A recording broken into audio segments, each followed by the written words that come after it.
El 27 de junio del año pasado, Comisiones Obreras y UGT, a través de una iniciativa que se llamaba Vamos a Salir, suscrita por sindicalistas, por personas por periodistas, por escritores, por artistas, por personas del mundo de la cultura, nos manifestábamos en concentraciones como estas en las calles de toda España, en Madrid, en el Paseo de la Castellana.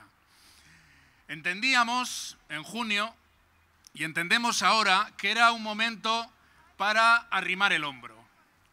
Era un momento para arrimar el hombro porque nuestro país atravesaba una pandemia inédita, una crisis económica sin precedentes en tiempos de paz y un ambiente político irrespirable. Han pasado unos cuantos meses.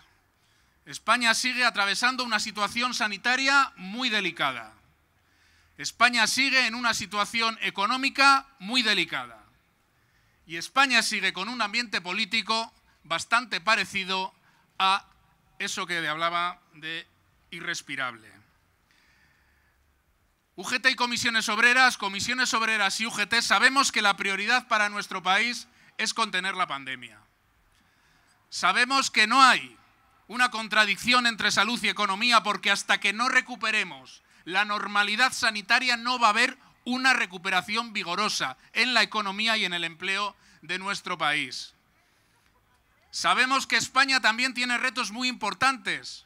La gestión de esos recursos europeos que tienen que servir para modificar el tejido productivo de este país y de verdad mejorar el tejido industrial, la base productiva de España y con eso la calidad del empleo. Claro que eso es absolutamente prioritario también para nuestro país en estos años. Pero en este momento, en España se tiene que abrir una agenda social no solo para la emergencia de la pandemia, sino pensando ya en la recuperación económica que vendrá en la segunda parte del año. Hemos demostrado que queríamos arrimar el hombro porque era la única manera de defender los derechos de los trabajadores en esta crisis sanitaria y económica. Ahí están los 7 acuerdos que hemos suscrito con el Gobierno, empezando por los ERTEs y sus sucesivas renovaciones, que han conseguido que por primera vez en nuestro país el empleo no caiga tanto como la economía. Y ahí están otros acuerdos como todo lo que tiene que ver con el teletrabajo o con los decretos sobre igualdad entre hombres y mujeres. Hemos estado a la altura de las circunstancias en la emergencia de la pandemia y sabemos que a esta crisis sanitaria y económica todavía le quedan, por desgracia, unos cuantos capítulos. Pero lo decía, cuando se recupere cierta normalidad, con toda seguridad la economía española va a impulsarse de una forma importante en la segunda parte del año. Y hay que ir pensando en la distribución de ese crecimiento económico. Y hay que ir pensando en que no se puede salir de esta crisis por la puerta en que se salió de la crisis del año 2008-2010 con las reformas entre el 2010 y el 2015. Porque a día de hoy las reformas de la austeridad siguen intactas en España.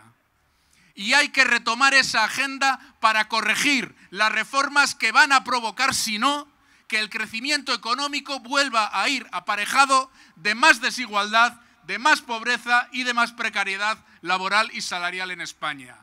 Si se quiere salir por una puerta distinta a la crisis, hay que cambiar la manilla de esa puerta. Y la manilla de esa puerta se llama legislación laboral, se llama fiscalidad, se llaman reformas de pensiones o se llama salario mínimo interprofesional, compañeros y compañeras.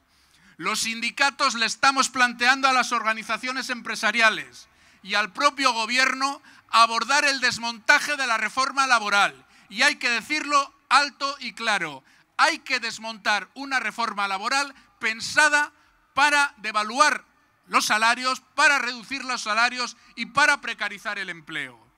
Y lo queremos hacer recuperando la negociación colectiva y la igualdad o el equilibrio en las negociaciones entre empresas y trabajadores.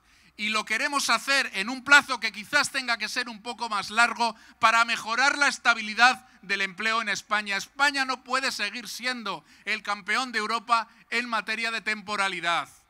Hay que atajar esa precariedad, hay que combatirla empezando por la regulación laboral.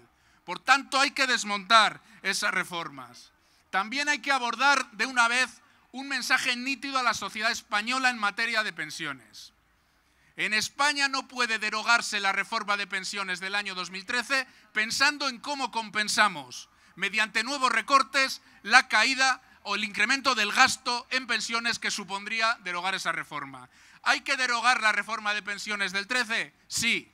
¿Hay que mejorar los ingresos de la seguridad social? Sí.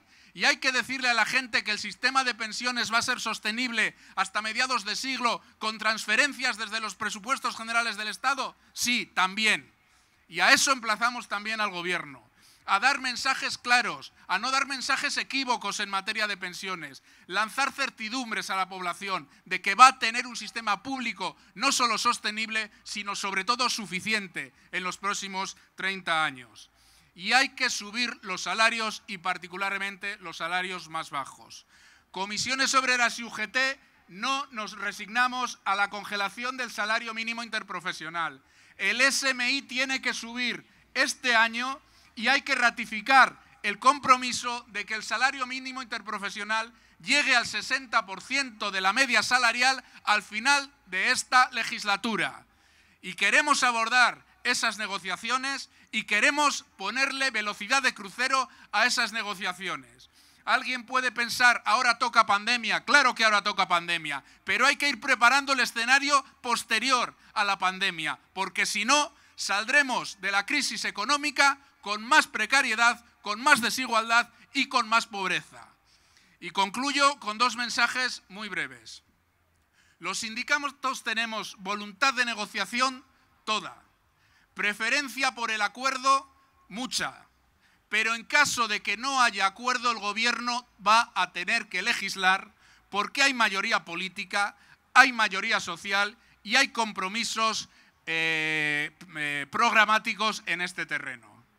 Ojalá haya acuerdos en materia laboral, ojalá haya acuerdos en materia de pensiones, pero que nadie lance el mensaje de que en España solo se toca la legislación laboral con acuerdos, porque si se lanza ese mensaje se da derecho de veto a las organizaciones empresariales.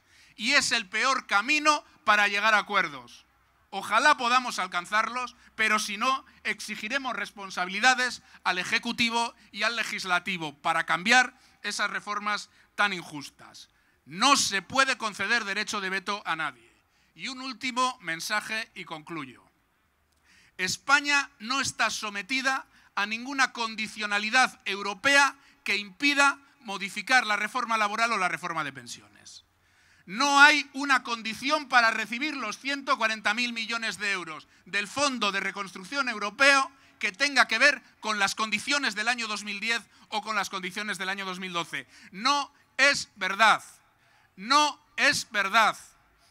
Europa le está haciendo recomendaciones distintas a España. Y tenemos margen para hacer las cosas.